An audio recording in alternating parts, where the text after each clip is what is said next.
कल जो क्वेश्चन लिखने को दिया था तो लिख के लेके आओ, और आप लोग ऑनलाइन वाले भी आंसर लिखा करें, और कैसे लिखने का सही तरीका वो मैं बता ही देता हूँ। और अगर उसी हिसाब से लिख रहे हो तो अच्छी बात है, नहीं तो सुधार करें। कोचका से आप क्या समझते हैं? आप कोचका से? कितने प्रकार की होती है समझाइए। कोशिका जीवों की मूलभूत इकाई है। प्रत्येक नई कोशिका का निर्माण अपनी पुरानी कोशिका के विभाजन से होता है। बहुत शानदार, पेन ही नहीं चल रही। कोशिका दो प्रकार की होती है। लाल वाली है क्या? लाल वाली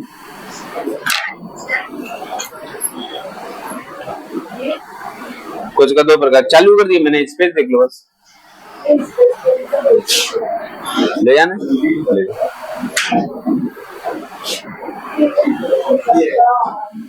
प्रोकैरियोटिक कोशिका, यूकैरियोटिक कोशिका चित्र विचित्र हैं थोड़े। लो और लाओ जल्दी, वहां टकला फोड़ूंगी किसी दिन। ये हाँ तुम्हारा। तो कोशिका से आप क्या समझते हैं, ये कितने प्रकार की होती है, संक्षिप्त में परिचय दीजिए। ये क्वेश्चन लिखने को हमने कल दिया था, आप लोगों ने लिखा होगा। जैसे ऑफलाइन वालों में से हमारे यहाँ पे क्लास में तकरीबन 1500 बच्चे हैं, जिसमें से एक ने लिखा हुआ है, बाकी का 1500 ने नहीं लिखा हुआ है। ठीक है, चलिए तो आप शुरू करते हैं आज का अपना कार्यक्रम। जैसे हम कल पढ़ रहे थे कोशिका क्या है, कोशिका की संरचना और कार्य। ठीक है, तो इसके अंतर्गत हमें मुख्य रूप से कोशिका को अच्छे तरीके से कंप्लीट करने के लिए हमने बताया था कि हम 5 क्षेत्र में कोशिका को कंप्लीट करेंगे, जिसमें से हमारे ये चौथे क्षेत्र तक बातें हो चुकी हैं। चौथा क्षेत्र कहीं ना कहीं चल ही रहा है, पहला दूसरा तीसरा कंप्लीट हो गया है, चौथा चल रहा है, कोशिका की संरचना और कार्य। संरचना के अंतर अगर हम देखें, संरचना के अंतर्गत तो कोशिका की जो संरचना है वो मुख्य रूप से 3 कोशिका में संरचना की दृष्टि से 3 भाग पाए जाते हैं। एक पाया जाता है सेल मेम्ब्रेन, दूसरा पाया जाता है साइटोप्लाज्म, और तीसरा पाया जाता है न्यूक्लियस। तो संरचना की दृष्टि से कोशिका में ये 3 भाग पाए जाते हैं। यदि हम बात पादप कोशिका की करेंगे तो पादप कोशिका में एक भाग एक्स्ट्रा होता है, और वो है कोशिका भित्ति। कोशिका भित्ति पादप कोशिका के अंदर अलग से पाई जाती है। इसके अलावा सभी कोशिकाओं में केवल 4 भाग पाए जाते हैं। तो 5वां भाग जो है वो स्पेशली किसमें पाया जा रहा है? वो पाया जा रहा है पादप कोशिका में, वो है सेल वॉल। ठीक, तो हमें 5वां नहीं, पांचवा बोल दिया गया मैंने, चौथा।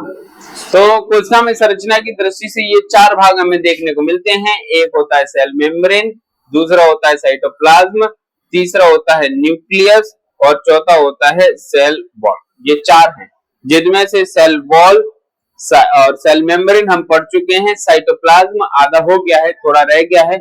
आज हमें स्पेशली पढ़ना है न्यूक्लियस, और हमारा ये संरचना वाला टॉपिक कंप्लीट हो जाएगा। ठीक है, तो हमें क्या पढ़ना है आज? स्पेशली न्यूक्लियस पढ़ना है, लेकिन सेल के अंदर जो साइटोप्लाज्म है उसमें जो चीजें रह गई हैं थोड़ा उस पर चर्चा कर लेते हैं। जैसे हम राइबोसोम तक पढ़े थे। राइबोसोम को कोशिका का प्रोटीन फैक्ट्री भी कहते हैं। प्रोटीन फैक्ट्री इसलिए कहते हैं क्योंकि हमारे शरीर में प्रोटीन बहुत जरूरी है। ऐसा विलियम और टेटम नाम के 2 वैज्ञानिकों ने एक सिद्धांत दिया है, जिस सिद्धांत की मूल मान्यता यह है कि एक जीन एक एंजाइम से बनता है। हमारे शरीर में एक जो एंजाइम है वो एक जीन का निर्माण करता है, और एक जीन जो होता है वो हमारे शरीर के एक लक्षण को उत्पन्न करता है। जैसे कि हमारी आंखों का कलर एक लक्षण है, हमारे बात करने का तरीका एक लक्षण है, हमारी आवाज एक लक्षण है। ठीक, कभी कभी हमारे ये लक्षण हमारी माता पिता से बहुत हद तक मिलते हैं, कहीं कहीं नहीं भी मिलते हैं। तो जो लक्षण मिलते हैं उसके पीछे ये बताया जाता है कि हमारे अंदर उन्हीं के वो जीन मौजूद है, इसलिए उन्हीं के समान हमारे लक्षण हैं। ठीक है, आगे चल के हमें बायोटेक्नोलॉजी पढ़नी है, इन लक्षणों में हम सुधार भी कर सकते हैं, वो आगे चल के देखेंगे। तो यहाँ पे बात ये है कि एक जीन एक एंजाइम से बनता है और एंजाइम जो है वो विशेष प्रकार की प्रोटीन से बनता है, और इसी प्रोटीन का तमाम प्रकार की जो प्रोटीन आपके शरीर में है, इन प्रोटीन के निर्माण का काम यही राइबोसोम करता है। राइबोसोम को इसीलिए प्रोटीन की फैक्ट्री कहते हैं, है ना। राइबोसोम को क्या कहते हैं? प्रोटीन फैक्ट्री कहते हैं। अब प्रोटीन फैक्ट्री क्यों कहते हैं? क्योंकि प्रोटीन का संश्लेषण कर रहा है, लेकिन अकेले नहीं कर पाता, कुछ और भी चीजें हैं उनकी मदद लेता है। जैसे किस किस की मदद ले रहा है? mRNA की मदद लेता है। mRNA और राइबोसोम मिलकर प्रोटीन बनाते हैं। बनाते कहाँ हैं? एंडोप्लाज्मिक रेटिकुलम के ऊपर, जो कल पढ़े थे ना पीले पीले डॉट टाइप के जो स्ट्रक्चर, वो राइबोसोम है। वो राइबोसोम एंडोप्लाज्मिक रेटिकुलम के ऊपर होते हैं, वहां पर ये प्रोटीन को बनाने का काम करते हैं। अब प्रोटीन बनती कैसी है? मानव के शरीर में प्रोटीन का जो निर्माण है वो मुख्य रूप से 20 अलग अलग प्रकार के अमीनो एसिड्स होते हैं। इन 20 प्रकार के अमीनो एसिड्स को आपस में जोड़कर एक प्रोटीन का अणु बनता है। अब इन 20 प्रकार के अमीनो एसिड्स में से 10 अमीनो एसिड्स हमारा शरीर खुद बना लेता है, लेकिन बाकी का 10 नहीं बना पाता। तो हम जो प्रोटीन डाइट लेते हैं, जिससे दूध है, पनीर है, दही है, चिकन है, मटन है, अंडा है, सोयाबीन है, राजमा है, दाल है, ड्राई फ्रूट्स हैं, ये जितने भी हैं उन सब से हमारे शरीर में प्रोटीन बनता है, ऐसा हमको बताया गया है। प्रोटीन तो बनता ही है, लेकिन प्रोटीन बनता कैसे है कि इनसे हमें जो प्राप्त होते हैं वो प्राप्त होते हैं वो 10 अमीनो एसिड जो हमें भोजन के रूप में प्राप्त हो रहे हैं। अब ये 10 अमीनो एसिड हमारे शरीर में जाते हैं और जाने के बाद राइबोसोम इन 10 को उन 10 से मिलाकर एक प्रोटीन बना देता है। तो ये प्रोटीन का काम कर रहा है, इसलिए इसको प्रोटीन फैक्ट्री कहते हैं। ठीक, तो इसके खोज करता है पिलाडे। पिलाडे या पिलेडे एक ही बात है ना। राइबोसोम अंतः प्रदब्बी जालिका के ऊपर, यहाँ पे हमेशा ये का पे एक मात्रा चढ़ेगी जो चढ़ नहीं पा रही है, कहीं ना कहीं मात्रा भाग चुकी है। मात्रा किसी के साथ यात्रा पे गई हुई है, इसलिए यहाँ पर का के ऊपर एक भी मात्रा नहीं है, क्योंकि मात्रा कहाँ है? यात्रा पे है, इसलिए मात्रा पे थोड़ा ध्यान देंगे, है ना। तो राइबोसोम अंतःप्रदब्बी जालिका के ऊपर बिखरे हुए या कोशिका द्रव्य में स्वतंत्र रूप से भी कई हद तक पाए जाते हैं। राइबोसोम कोशिका द्रव्य में स्वतंत्र भी पाए जाते हैं या एंडोप्लाज्मिक रेटिकुलम के ऊपर भी चिपके रहते हैं। जिस एंडोप्लाज्मिक रेटिकुलम के ऊपर चिपके हैं वो खुरदरा एंडोप्लाज्मिक रेटिकुलम कहलाता है। यह पादप एवं जंतु कोशिका दोनों में पाया जाता है, लेकिन स्तनी लाल रक्त कोशिका, स्तनी का मतलब जो स्तनधारी है, यानी कि हम लोगों की जो आरबीसी होती है, इसके अंदर राइबोसोम नहीं पाया जाता है। ये आरएनए एवं प्रोटीन के बने होते हैं, जिनकी मात्रा लगभग बराबर होती है। किसकी? राइबोसोम की। ठीक है, जब ये समूह में रहते हैं तो इन्हें पॉलीसोम या पॉलीराइबोसोम कहा जाता है। परीक्षा में ये पॉलीसोम 2 नंबर में पूछा जाएगा। पॉलीसोम क्या होता है? आप सोचोगे यार राइबोसोम, लाइसोसोम, ये सोम वो सोम पढ़े थे, ये पॉलीसोम कहां से आ गया? पॉलीसोम यानी कि बहुत सारे राइबोसोम मिलकर इकट्ठे होते हैं, तो पॉली यानी कि बहुत सारे, पॉलीसोम। राइबोसोम जब समूह में पाए जाते हैं तो उनको पॉलीसोम कहते हैं, यानी बहुत सारे राइबोसोम इकट्ठे हो जाएं तब। ठीक है, तो याद रखेंगे। अब अगला है लाइसोसोम। लाइसोसोम ये ब्रेड जो है ना, ये ब्रेड जैसा स्ट्रक्चर है लाइसोसोम। ये गोल गोल दिख रहा है, इसको आत्महत्या की थैली कहते हैं। आत्महत्या की थैली क्यों कहते हैं? क्योंकि जो लाइसोसोम है वो प्रोटीन के पाचन का कार्य करता है, प्रोटीन के डाइजेशन का कार्य करता है, और दुर्भाग्यवश ये बना भी प्रोटीन का ही है, तो अपने आप को पचाने लगता है। कभी कभी जब अपने आप को पचाने लगता है तो ये अपने आप को मारने की क्रिया आत्महत्या कहलाती है। जब कोई व्यक्ति किसी दूसरे व्यक्ति से बहुत ज्यादा हताश और परेशान हो जाता है तो अपने आप को मारने की कोशिश करता है कि न रहूंगा मैं, न रहेगी उसकी कोई समस्या, मैं ही हूं ना तेरे लिए समस्या, लेके देने पड़ जाते हैं फिर। तो ये आत्मघाती जो उपाय है वो बहुत ही गलत उपाय है, ऐसा नहीं करना चाहिए, क्योंकि समाज आपको ये इजाजत नहीं देता कि जब आपके आने के पीछे आपका कोई योगदान नहीं है तो आपके यहाँ से जाने के पीछे भी आपकी कोई मर्जी नहीं चलेगी। जिसने आपको भेजा है वही आपको बुलाएगा, और किसने आपको भेजा है? ऊपर वाले ने। ऊपर वाले की मर्जी के बिना आप नीचे नहीं आए हैं तो ऊपर वाले की मर्जी के बिना आप ऊपर भी नहीं जाएंगे, और उसकी मर्जी के बिना अगर आप ऊपर जाना चाहते हैं तो आप ऊपर वाले को चैलेंज कर रहे हैं, और ऊपर वाले के पास जब पहुंचेंगे तो बहुत धोएगा फिर वो। तो आप ऊपर वाले को चैलेंज ना करें, ऊपर वाला यानी कि थर्ड फ्लोर वाला ज्यादा पावरफुल है। थर्ड फ्लोर नहीं, ऊपर वाला मतलब भगवान, ठीक है। तो कुल मिला के ये आत्महत्या की थैली कहलाती, क्योंकि ये अपने आप को खत्म करने का प्रयास करती है ना। एक पहले सीरियल आता था अलिफ लैला, तो अलिफ लैला इसका फट जाता है थैला, इसीलिए आत्महत्या की थैली कहलाता है। अलिफ लैला का फटा थैला, मर गई लैला, ठीक है। तो इस तरीके से याद करेंगे, इसको आत्महत्या का थैला कहते हैं क्योंकि ये थैला फट जाता है, ठीक है। सुसाइडल बैग, इसकी खोज डी डुबे नामक वैज्ञानिक ने की थी। किसने? डी डुबे, है ना। ये ऐसा पंडित दुबे मत कर देना, डी फॉर दिनेश दुबे, दुबे नहीं है, डूबे है। ये किसी के नशे में डूबे है, किसी के प्यार में डूबे है, कैसे भी समझ लेना, डूबे है, डूबे, नहीं तो तुम दुबे कर दो, है ना। यह एक थैलेनुमा संरचना होती है, ठीक है, जो प्रोटीन के पाचन का कार्य करती है। जब ये अपने आप को खत्म करने का प्रयास करती है तो इसके फटने पर इसे आत्महत्या की थैली कहा जाता है। बस इतना याद रखेंगे, सुसाइडल बैग कहते हैं। अब इसके काम क्या है? तो यह बाह्य कोशिका एवं अंतर कोशिकीय पाचन में मदद करता है, यानी कि ये मुख्य रूप से पाचन में मदद करता है, वो भी प्रोटीन के पाचन में, है ना। यह कोशिका विभाजन में सहायक होता है। ये इंपॉर्टेंट है, कोई जब ऑब्जेक्टिव पूछ लेता है थोड़ा डीप में तो अपने को नहीं समझ में आता कि यार प्रोटीन के पाचन में है तो कोशिका विभाजन में कैसे मदद कर रहा होगा, करता है वो, है ना।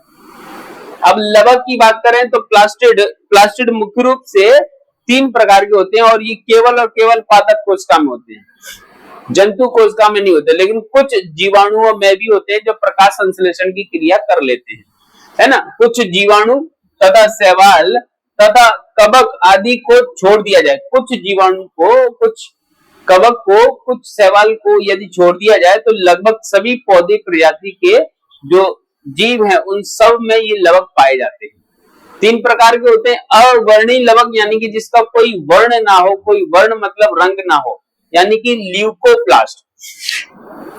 ल्यूकोप्लास्ट यानी कि अवर्णी लवक, इसका कोई वर्ण नहीं है, ये सफेद रंग के, ठीक है। फिर है वर्णी लवक यानी कि जिसके अलग अलग वर्ण यानी कि रंग हो, तो ये अलग अलग रंग की। और अगले हैं हरित लवक यानी कि क्लोरोप्लास्ट, तो ये हरे हरे रंग के, हरे हरे रंग की ये जो है इन्हें आप सिक्के जैसी संरचना होती है।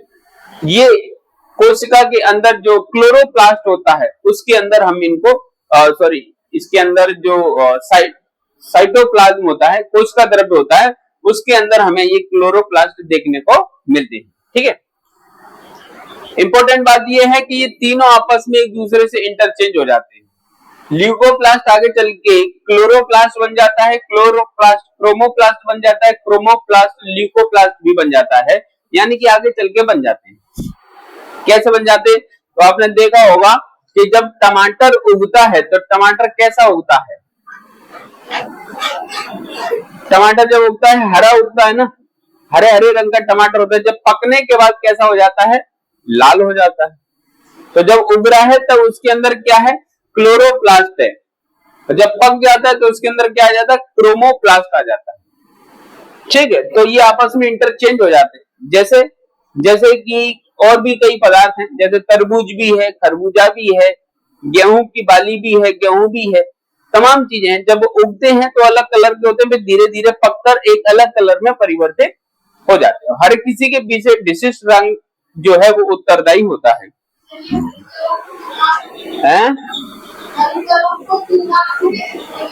हरित लवक यानी कि क्लोरोप्लास्ट, इसको लिखेंगे, यह केवल पादप कोशिका के अंदर पाए जाने वाला लवक है जो हरे रंग का होता है। यह प्रकाश संश्लेषण की क्रिया में मदद करता है, ठीक है, जिसके माध्यम से कार्बन डाइऑक्साइड और जल आपस में क्रिया करने के बाद ग्लूकोज का निर्माण करते हैं। ठीक है, ये मुख्य रूप से क्लोरोप्लास्ट जो है वो क्लोरोफिल के अंदर पाया जाता है।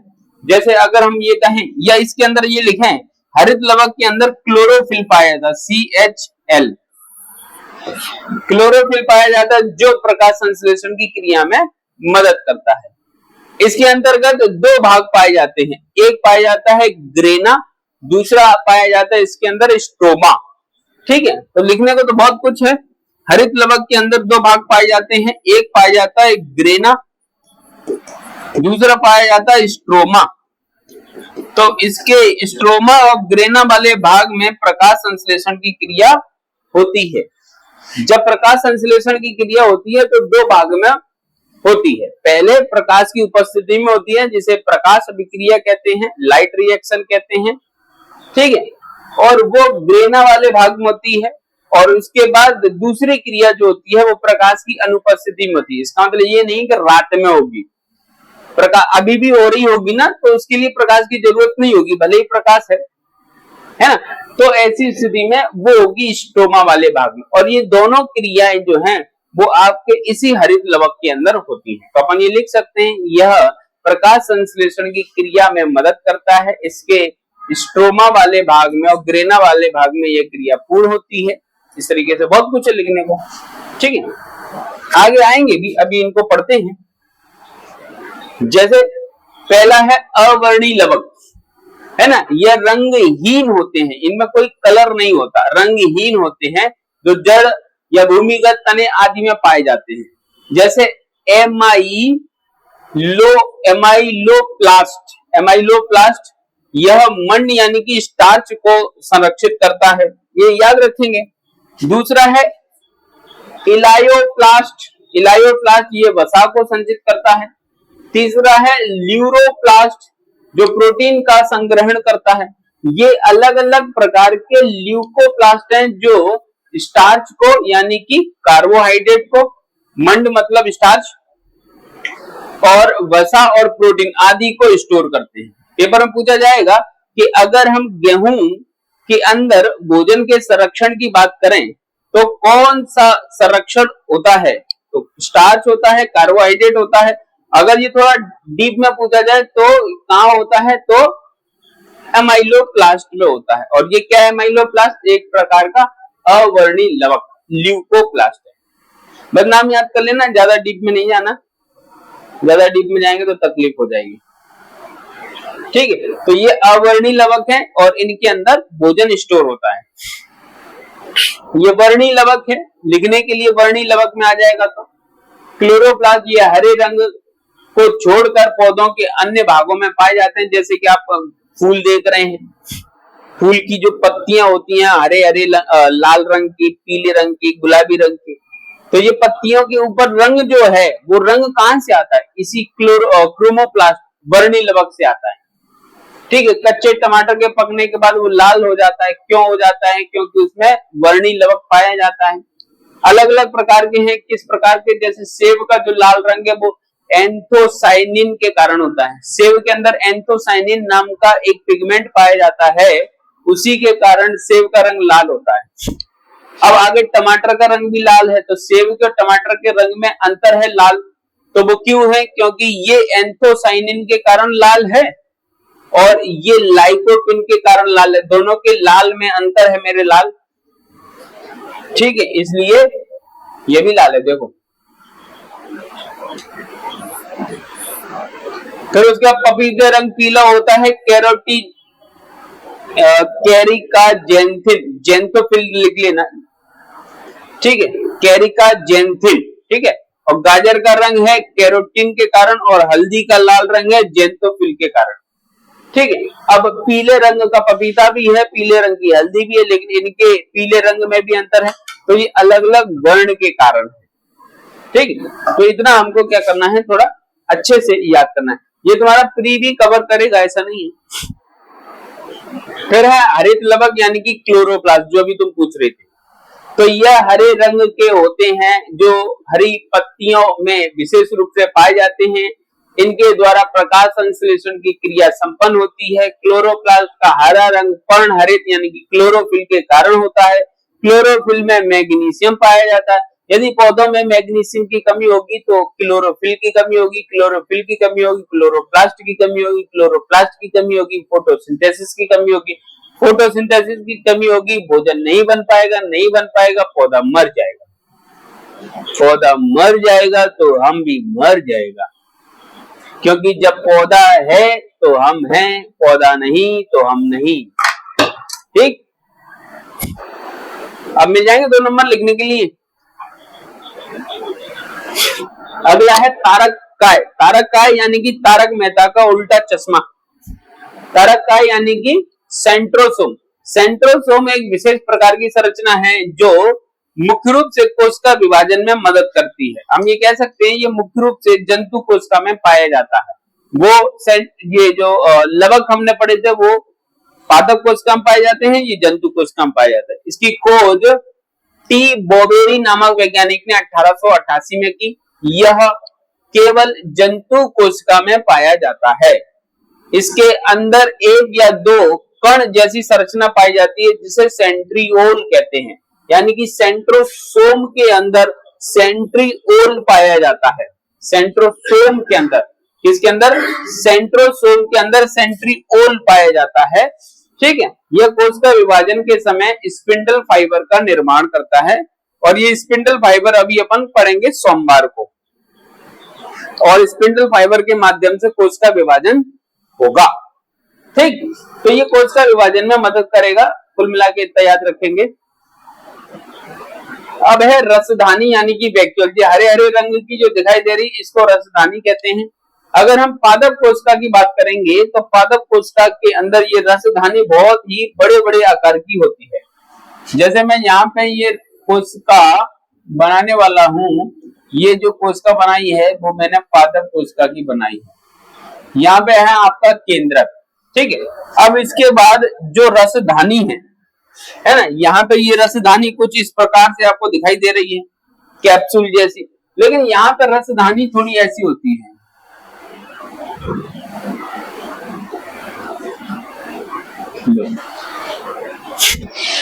तो पूरी कोशिका का अधिकांश भाग रसधानी के द्वारा कवर होता है। किसमें? पादप कोशिका। तो अगर मैं यहाँ पे एक और रसधानी बनाना चाहूं तो जगह है, तो हम ये कह सकते हैं पादप कोशिका, जंतु कोशिका में अंतर पूछा जाएगा तो अपन ये बताएंगे पादप कोशिका के अंदर रसधानी बड़े बड़े आकार की और 2 या 4 होती है, और जंतु कोशिका में रसधानी छोटे छोटे आकार की लगभग 8-10 होती है, ऐसा बोल सकते हैं। भले इसमें 2 बनाई गई हैं, लेकिन जंतु कोशिका में रसधानी ज्यादा संख्या में पाई जाती है पादप कोशिका की अपेक्षा, लेकिन यहाँ पे बड़ी पाई जाती है, वहां छोटी पाई जाती है।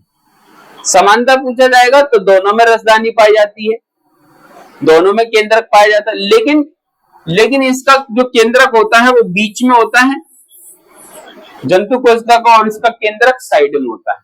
ये कुछ अंतर है, ठीक है। रसधानी यहाँ पे हमारी टूट गई है, तुम्हें सीधा बनाना है, नहीं तुम बोलोगे सर आपने भी तो टूटी बनाई थी। बायोलॉजी में कभी कभी ऐसा हो जाता है, जैसे मेरे साथ हो गया था, मैंने स्कूल का बताया था ना, ऐसा। तो यह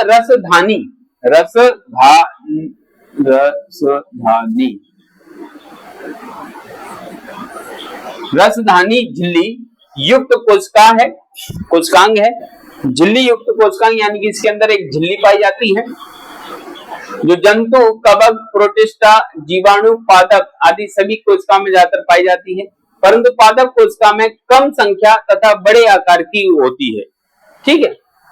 ये झिल्ली द्वारा घिरी हुई रहती है जिसे टोनोप्लास्ट कहते हैं। पेपर में पूछा जाए ये टोनोप्लास्ट क्या है तो याद रखेंगे। हालांकि वैसे तो नहीं पूछेगा, थोड़ा हमने इसको डीप में बना दिया है सेल, उतना डीप में आपको जाएगा नहीं, बट फिर भी नहीं तो आज ज्यादातर लोग क्या है सेल को 3 दिन पढ़ाते हैं, बस 3 दिन में सेल खत्म हो जाती है। और अभी अपन ने सेल के डिवीजन तक भी नहीं पहुंचे और 5वां लेक्चर है ना, अभी 2-3 लेक्चर और चलेंगे। तो सेल पूरी तरीके से उधेड़ के बुन ली जाएगी, फिर सेल से जो भी क्वेश्चन आएगा आपसे बन जाएगा। ठीक है। रसधानियों में बस आप 2 मार्कर की प्रैक्टिस करते रहना, नहीं तो वहां नंबर कट जाते हैं अगर अच्छा नहीं लिखेंगे तो। फुल नंबर का क्वेश्चन जो आएगा उसमें तो आप 10 में से 9 नंबर ले आएंगे, ये मेरी गारंटी है। मैं ऐसा लिखना सिखा दूंगा आपको कि आप 9 नंबर ले आओगे।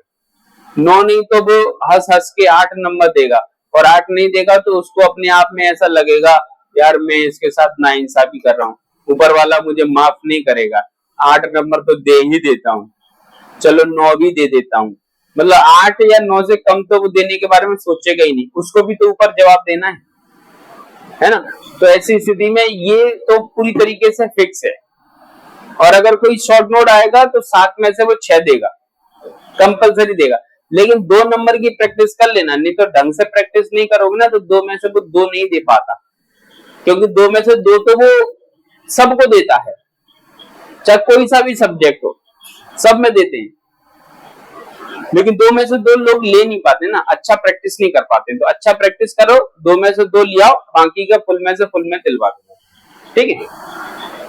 रसधानियों में कोशिका के अंदर एक रस भरा रहता है जिसे वैक्यूल सेप कहते हैं, और वो कोशिका को स्फीति यानी कि कठोरता प्रदान करता है। पादप कोशिका जंतु कोशिका की अपेक्षा ज्यादा कठोर होती है। क्यों होती है? क्योंकि इसके अंदर ये रसधानियों के अंदर रस ज्यादा भरा रहता है, क्योंकि रसधानी ज्यादा बड़ी है ना, रस भी ज्यादा बड़ा होगा। ऐसा रस को निकाल के अपन पी नहीं सकते, वो उसी का ही पदार्थ है। ये तुम सोच रहे हो कि रस को पी जाएंगे सर। अगला है अपना केंद्रक। ठीक है।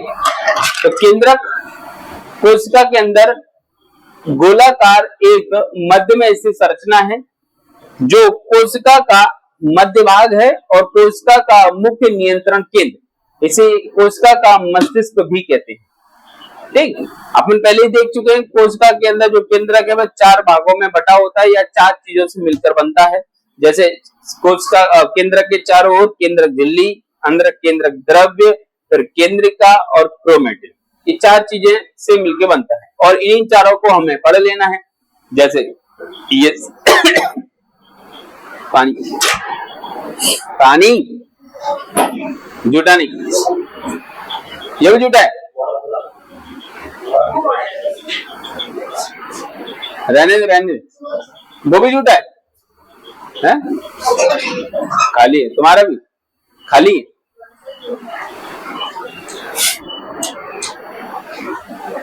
तो केंद्रक कोशिका के अंदर एक विभिन्न संरचना है। ठीक है। अब यहाँ पे ये दिखाई दे रहा है, ये 4 चीजें न्यूक्लियस में, न्यूक्लियोलस गोले के अंदर एक और गोला, न्यूक्लियोप्लाज्म, और ये क्रोमेटिन, और ये केंद्रक के चारों ओर की झिल्ली, केंद्रक झिल्ली, न्यूक्लियर मेम्ब्रेन। ठीक है।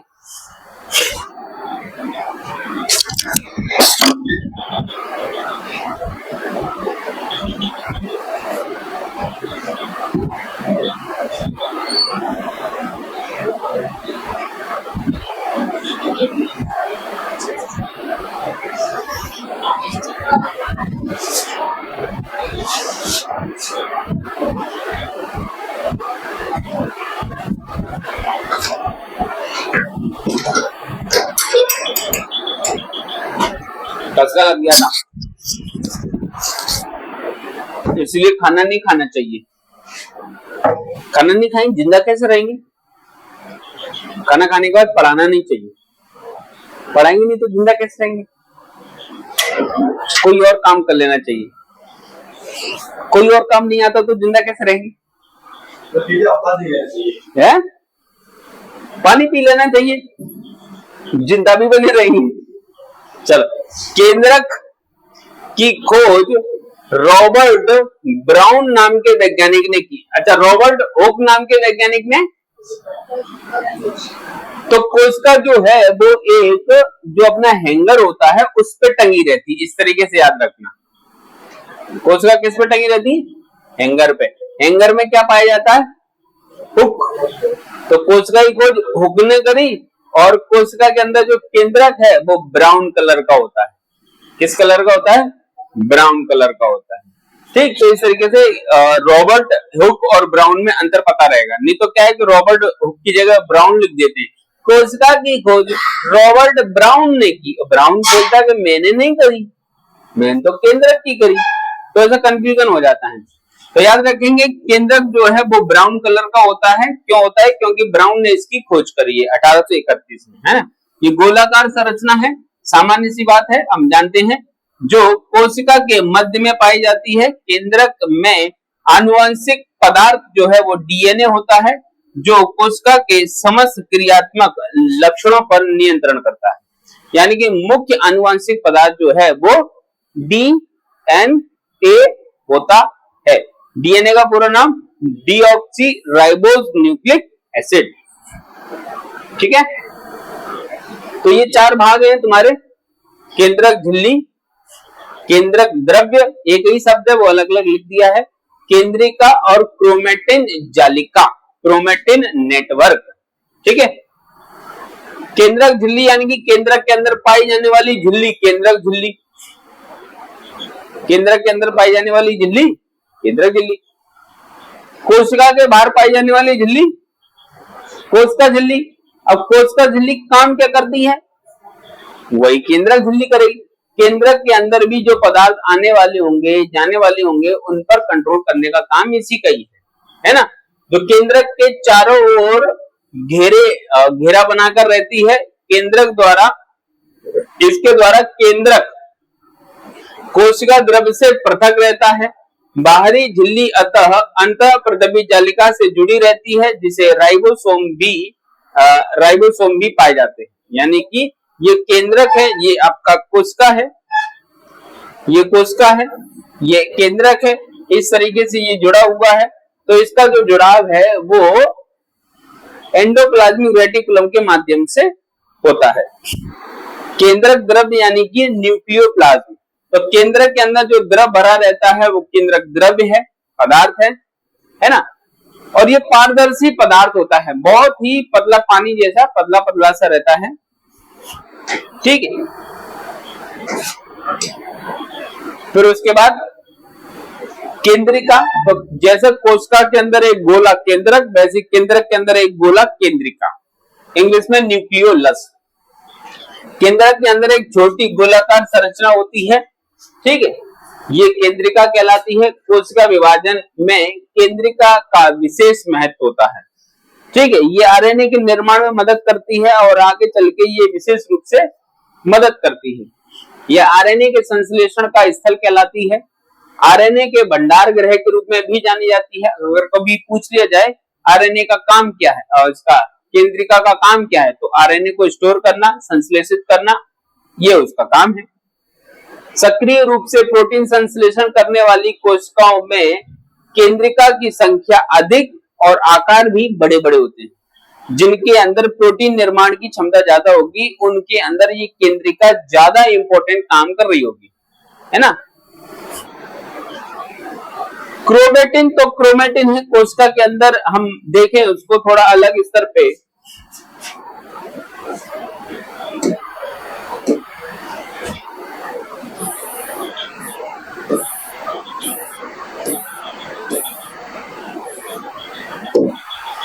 इसको देख लेते हैं, तो यहाँ अपने को जगह मिल जाएगी।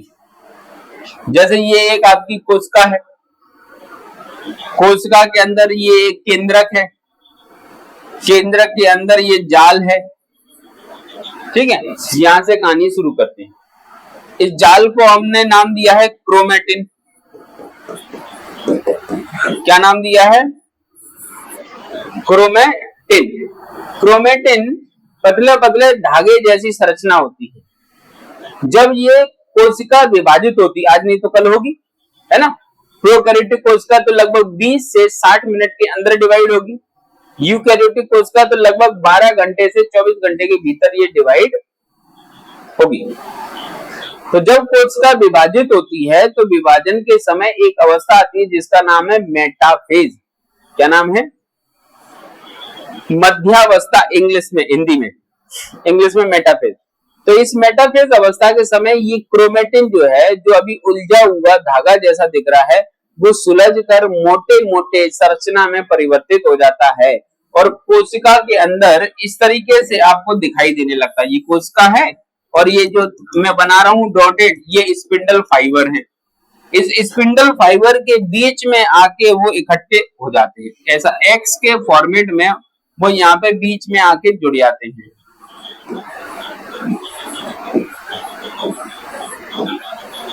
ठीक है, ये इस तरीके से एक्स के फॉर्मेट में बीचों बीच दिखाई देने लगते हैं। तो इनको हम इस समय इस अवस्था में गुणसूत्र कहते हैं। क्या कहते हैं? तो ये गुणसूत्र जो है थे तो यही क्रोमेटिन, तो हम इन्हीं क्रोमेटिन को एक अलग समय में गुणसूत्र बोल रहे हैं। तो क्रोमोसोम मतलब गुणसूत्र और क्रोमेटिन एक ही चीज है, बट ये उलझा धागा है, ये सुलझा धागा है। बस इतना अंतर है कि कोशिका के अंदर अगर हम देखेंगे तो हमें क्रोमेटिन दिखाई देता है केंद्रक में, लेकिन जब यही कोशिका डिवाइड हो रही होगी मेटाफेज अवस्था में देखेंगे तो यही क्रोमेटिन क्रोमोसोम के रूप में नजर आते हैं। हम उनको अलग नाम दे दिए क्रोमोसोम। गुणसूत्र जो होता है इसका निर्माण जो है किससे होता है? गुणसूत्र काय का बना होता है? डीएनए और आरएनए का बना होता है। किसका बना होता है? डीएनए और आरएनए का बना होता है, ऐसा मानने वालों को मेरी चेतावनी है। डीएनए और प्रोटीन से बना होता है। तुमने पहले सही कहा था, लेकिन तुमने एकदम वक्त बदल दिया, जज्बात बदल दिए। डीएनए और प्रोटीन का बना होता है गुणसूत्र, और जिस प्रोटीन से बनता है उसका नाम है हिस्टोन प्रोटीन। डीएनए और हिस्टोन प्रोटीन किसका बनता है? DNA plus histone protein.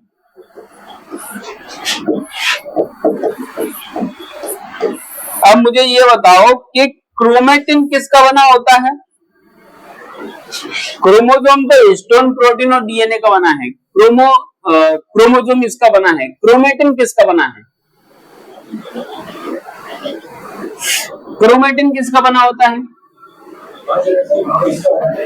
बना इसी का होना चाहिए कि किसी और का बना होना चाहिए? एक आदमी है जिसका नाम है राहुल। नाम क्या है? राहुल।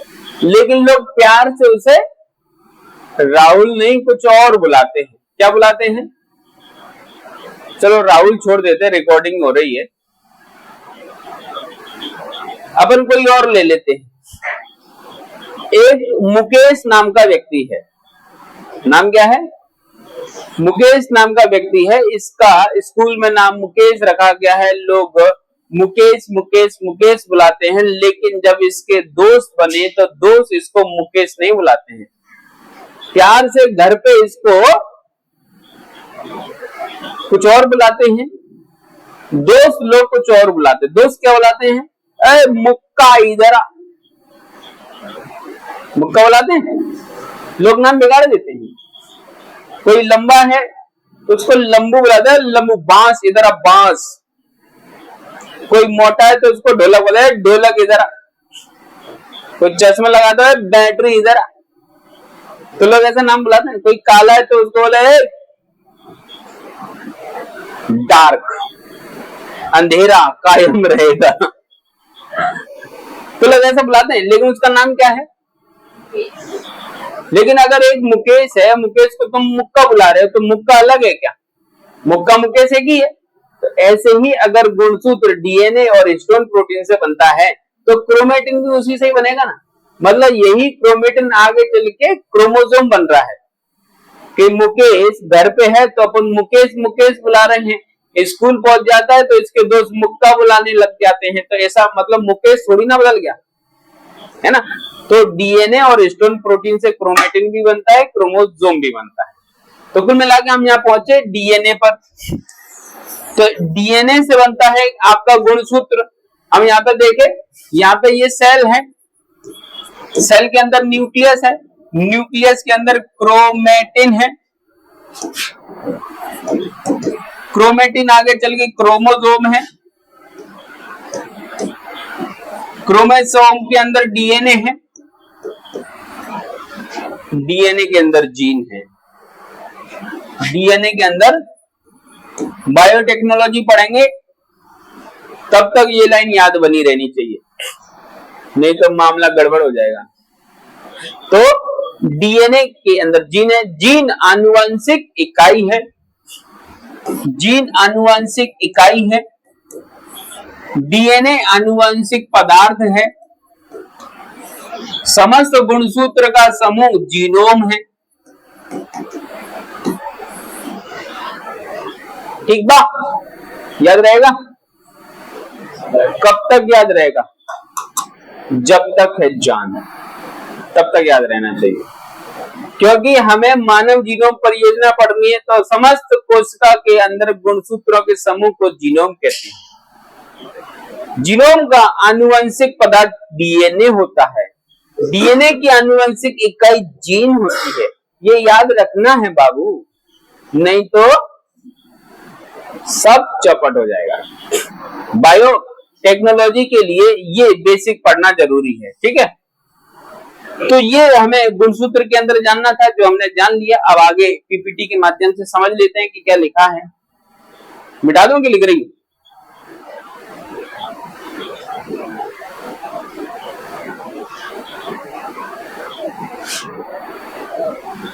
केंद्रक जाल पे थे, क्रोमेटिन पे थे हम।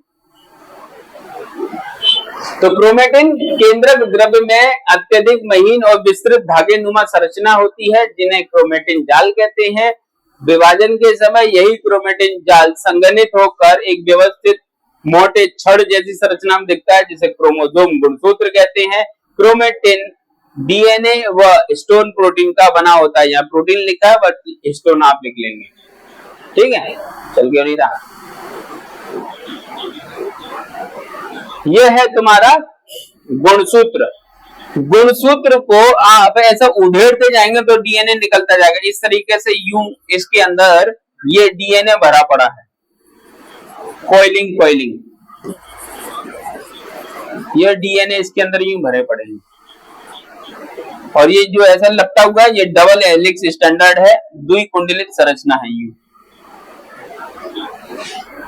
तो ये इस तरीके से यूं, इसको आप यूं फोल्ड कर ले यूं,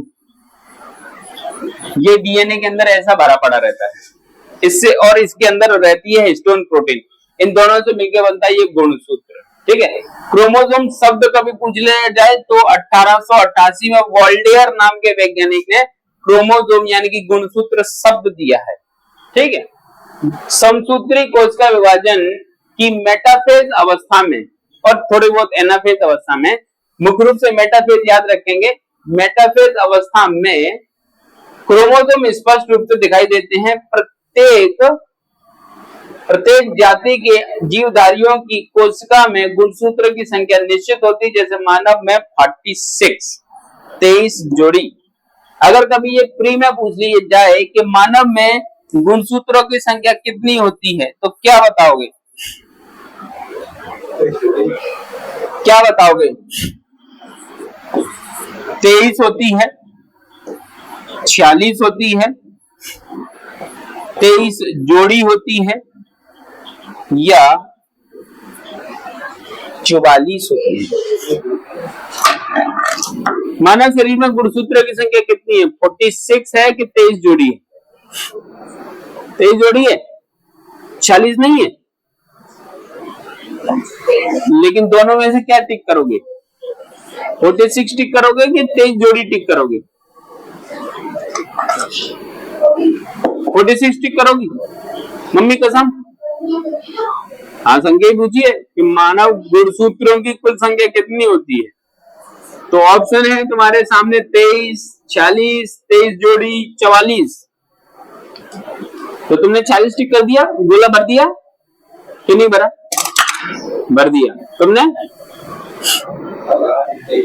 लगा दिया ऑप्शन में, ऑप्शन नंबर ई, सी लगा दिया 23 जोड़ी के, ई लगा दिया हार मानी। हार नहीं मानूंगा, रार नहीं ठानूंगा, और क्या कर दूंगा पता नहीं, लेकिन कुछ तो कर दूंगा। और तुम पेपर ही दे के आओगे, क्या लगाओगे ऑप्शन? 23 जोड़ी लगाओ।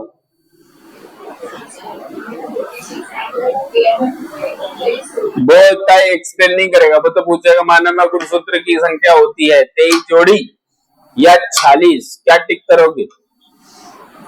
46 दोनों लड़कियां 46 कर रही हैं, दोनों लड़के 23 जोड़ी कर रहे हैं। अब ऐसी स्थिति में कुछ तो गड़बड़ है। अब मैं किसका साथ दूं? मैं तो फंस गया ना। तो मैं तो पुरुष जाति का साथ दूंगा, महिला का साथ नहीं दूंगा। क्यों दूंगा? क्योंकि 40 का मतलब 46 नंबर है, जोड़ी नहीं है। और गुणसूत्र हमेशा जोड़े में होते हैं, गुणसूत्र कभी भी सिंगल नहीं हो सकता, जोड़े में होते हैं। इसलिए हमें हमेशा जोड़े को ही ध्यान में रखना चाहिए। और जोड़े तो ऊपर वाला बना के भेज ही रहा है, तो नीचे अलग क्यों करना? जब ऊपर से 23 जोड़ी आई है तो 23 जोड़ी याद रखो, 40 क्यों करना है? आमतौर पे 40 बोला जाता है, लेकिन हमेशा याद रखना गुणसूत्र पेयर में ही होता है, सिंगल नहीं होता है। तो 23 जोड़ी ही हमें टिक करना है। क्या टिक करना है? 23 जोड़ी। जोड़ा ऊपर बन रहा है, जो जोड़ा ऊपर नहीं बन पाता, ऊपर वाले को भी बहुत काम रहते हैं ना, सफाई भी शॉपिंग भी, तो ऐसी स्थिति में जो जोड़ा ऊपर नहीं बन पाता वो नीचे भंवरकुआ पे बना लेते हैं। और भंवरकुआ के बने हुए जोड़े की लाइफ ज्यादा लंबी नहीं होती, क्योंकि ऊपर वाले की बनाए हुए जोड़े की लाइफ लंबी होती है और भंवरकुआ पे बने हुए जोड़े की लाइफ लंबी नहीं चलती।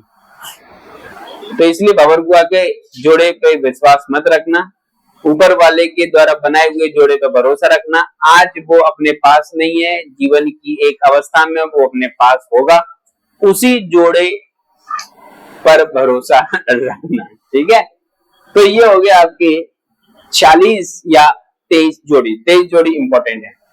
ये जो गुणसूत्र हैं वो दो प्रकार के होते हैं। ऐसे गुणसूत्र जो सभी एक जैसे दिखाई देते हैं उनको ऑटोसोम कहते हैं।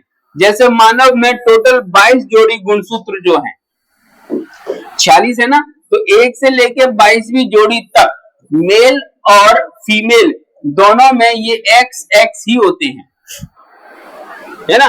मेल में पहली जोड़ी XX, फीमेल में XX, दूसरी जोड़ी XX, तीसरी जोड़ी XX, मेल में भी फीमेल में भी। 1 से लेकर 22 तक सारे क्रोमोसोम XX ही होते हैं मेल और फीमेल में, इसलिए समान गुणसूत्र होने के कारण उन्हें ऑटोसोम कहते हैं। लेकिन मेल और फीमेल में एक जोड़ी यानी कि वो 23वीं जोड़ी जो गुणसूत्र है, 23 भी, टोटल 23 नहीं, 23 नंबर की यानी कि लास्ट 23वीं जोड़ी जो गुणसूत्र है वो मेल में होता है X और Y, फीमेल में जो होता है X और X। ये जो गुणसूत्र है मेल के अंदर पाए जाने वाला वो अलग होता है, इसीलिए इसको एलोसोम कहते हैं। इसको क्या कहते हैं? एलोसोम, यानी कि विषम गुणसूत्री। इसको एलोसोम कहते हैं, इंग्लिश में, हिंदी में कहते हैं विषम गुणसूत्र। इसको समान गुणसूत्र यानी कि ऑटोसोम यानी कि सम गुणसूत्र कहते हैं। ठीक है, ये बॉडी का निर्माण कर रहे हैं हर तरीके से, लेकिन ये लिंग का निर्माण करता है। इसलिए इस 23वीं जोड़ी को, जिसे हम एलोसोम कह रहे हैं क्योंकि दोनों में डिफरेंट है, इसलिए विषम गुणसूत्री है, एलोसोम कह रहे हैं। और जिससे सेक्स का निर्माण हो रहा है इसीलिए इसको सेक्स क्रोमोसोम कह रहे हैं। यानी कि मेल और फीमेल जो है वो इसी से बन रही है। कैसे बन रही है? अगर एक्स क्रोमोसोम, यहां से जो भी ट्रांसफर होगा एक्स ही होगा, लेकिन यहां से अगर एक्स हुआ तो लड़की, वाई हुआ तो लड़का। तो हमें ये चीजें जागरूकता के स्तर पे गांव-गांव में अगर कभी ऐसी कोई बात होती है तो हमें बताना चाहिए। जैसा हम देखते भी हैं, उदाहरण के तौर पे गांव में, छोटे शहरों में एक महिला है और एक पति है, इन दोनों के बच्चे हुए 2, 3, 4, 5 लगातार पुत्र रत्न के मोह में 5, 6 लड़कियां होगी। अब सब उस महिला को, औरत को समाज के लोग ताना दे दे के मार ही डालते हैं। एक लड़का नहीं दे सकती तू, है एक लड़का नहीं दे सकती तू, करमजली, ये वो फलाना ढिकाना, शुरुआत से चला आ रहा है। बेचारी वो आत्महत्या कर लेती। हाँ, ऐसा होता है। एक हमारे ही यहाँ पे ऐसा मैंने एक केस देखा, हॉस्पिटल में एक फौजी जो है, फौजी और उसकी वाइफ जब प्रेग्नेंट थी, लगातार 3-4 लड़कियां हो चुकी थी। फौजी जब घर आया और उसने देखा, मतलब पता चल गया था कि भैया डॉक्टर ने बता दिया है 3 तारीख को डिलीवरी होगी, तुम आ जाना। तो उसने डिलीवरी के दौरान छुट्टी ले ली है, वो आया और उसने देखा इस बार भी लड़की, उसने निकाली बंदूक और गोली चला दी। किस पे? बच्ची और माँ दोनों पे। और उसने बोला कि अब दोनों की मार दूंगा मैं। जब देखो तब लड़की लड़की लड़की लड़की। तो ऐसे लोगों को बताना पड़ेगा कि भाई तुम्हारे अंदर क्षमता होगी तो ही लड़का होगा। वाई क्रोमोसोम रिस्पॉन्सिबल होता है लड़के के लिए और लड़की में ये होता ही नहीं है। तो महिला तो केवल और केवल क्या कर रही है, वो भ्रूण जो है, जो बच्चा जो है, जो गर्भ में मौजूद है, उसका गर्भ में पालन पोषण कर रही है। वो लड़का होगा या लड़की होगा, महिला को डिसाइड नहीं कर रही है, वो पुरुष का वाई क्रोमोसोम निर्धारित करता है। तो ऐसी स्थिति में यदि ज्यादा ही खून में उबाल आ रहा है तो अपने आप को मार लो, क्योंकि तुम्हारे अंदर क्षमता नहीं है ना कि तुम एक लड़के को पैदा कर सको। खैर, गलत तो ये भी है अपने आप को मारना, लेकिन तुम्हें ये बात समझ में आनी चाहिए कि महिला लड़के को या लड़की को पैदा करेगी, ये महिला के हाथ में नहीं है, ये पुरुष के हाथ में तो किसी के ही नहीं, ये तो ऊपर वाले के हाथ में है, लड़का होगा या लड़की। अगर लड़के का वाई क्रोमोसोम ट्रांसफर होगा तो लड़का होगा, एक्स क्रोमोसोम ट्रांसफर होगा तो लड़की होगी, क्योंकि उधर से तो एक्स ही आना है, चाहे पहला वाला है चाहे दूसरा वाला है, क्योंकि उधर तो बाई है ही नहीं। ये तो बाबा के अंदर बाई है, बाबा का बाई निष्क्रिय है तो नहीं आ रहा। तो लोग, जो वो मूवी आई ना दंगल, उस जैसा उपाय बताते हैं, काली गाय, अरे यार गाय समझ के ने भैंस को खिला दिया होगा। तो ये सब टोटके वोटके कोई मतलब के नहीं है, ऊपर वाले का प्रसाद है, जो मिले उसमें खुश रहो। अगर तुमको लड़के का इतना मोह है तो कोई एक लड़का गोद ले लो, बेचारे उसका भी भविष्य सुधर जाएगा, उसको अपना नाम दे दो, तुम्हारा ही लड़का होगा ना, ऐसा प्यार करो उससे। खैर, समाज इतना आगे चल के विकसित हो जाएगा तो अच्छी बात है, नहीं तो कोई बात ही नहीं है।